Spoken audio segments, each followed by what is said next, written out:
Welcome back. Michigan's only HBCU, the Lewis College of Business, closed in 2013. This week brought an announcement of plans to reopen with a design focus. It's the brainchild of Dr. Dwayne Edwards, a noted footwear designer and founder of Pensole Design Academy in Oregon.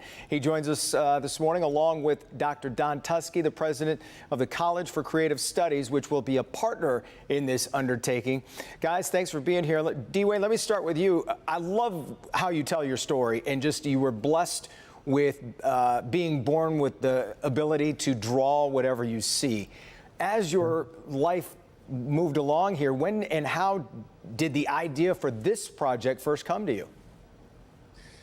You mean the project of coming to Detroit for Lewis College of Business? Yeah. Yeah. Well, honestly, it started with a Pensole alum and Detroit native by name of Alan Largen. We were having just a general conversation around diversity in education. And Alan's also a CCS grad. And he casually mentioned, like, hey, Detroit used to have an HBCU. And as soon as he planted that seed, I just started jumping online and Googling, and eventually got in touch with the family. And we entered into an agreement to bring the college back. They tried unsuccessfully for the last 8 years. And they liked what, we were looking to do and evolve for the college, and wanted us they gave us their blessing to move forward. Don, let me ask you, how will CCS help facilitate this reopening? Well, first of all, I had known Dwayne when I was in Portland, Oregon, and so we collaborated a little bit in Portland, Oregon. And so when I got to Detroit here, where I'm from the area originally, I stayed in contact with Dwayne, and I also got to meet Alan Largen.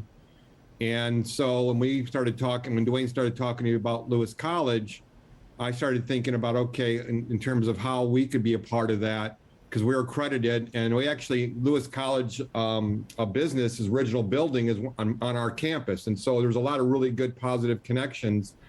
And we thought it was important, being Detroit ourselves, to help support bringing back an HBCU and in collaborating with Dwayne and Pensole Academy.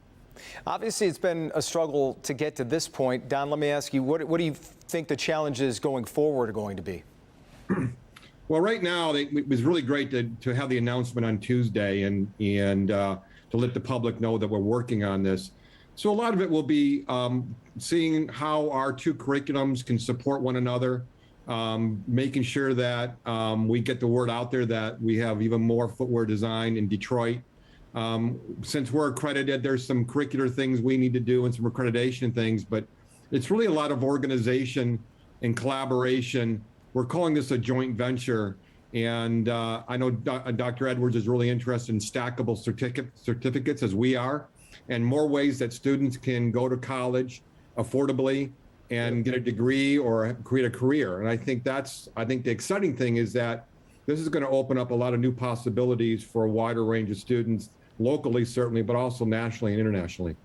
Dwayne, when you think about what this is going to mean for a kid growing up in Detroit and they see what you did, your story, do you envision someone like that being able, this opens a door that might not have been there for some kids? Oh, absolutely. I grew up with no internet, man. Like, I didn't grow up with a cell phone in my hand. And so I think they have a head start just from that.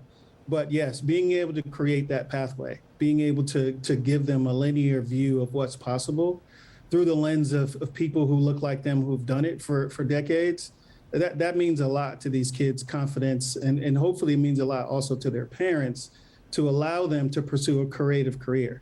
Most of the time, if you're not in a creative career, then you kind of discourage your youth from pursuing it, because there's an assumption that's an unstable career path, right? And I like to argue that designers will always have a job, because everything you see, everything you wear, drive, people designed it.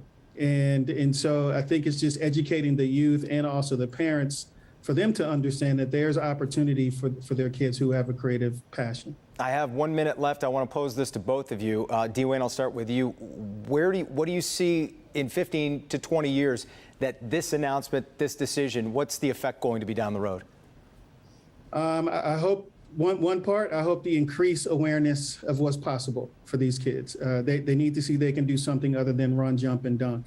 And if they can understand that they can do more things besides what they currently see, then we'll see unbelievable possibilities that will impact generations after.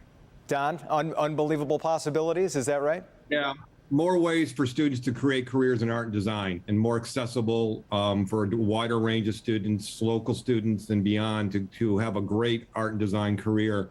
And as Dr. Edwards said, that the world needs more design, and we think we can provide that to a wider range of students. It certainly is exciting, not just the announcement, but thinking about what can be now for the city of Detroit and a lot of the kids around this area. Guys, thanks so much for joining us. We really appreciate it. I'd like to also thank all my guests this morning, and thank you for joining us. Devin will be back next week. Meet the Press is next, right after Mitch Albom's Heart of Detroit. Well, have a great Sunday.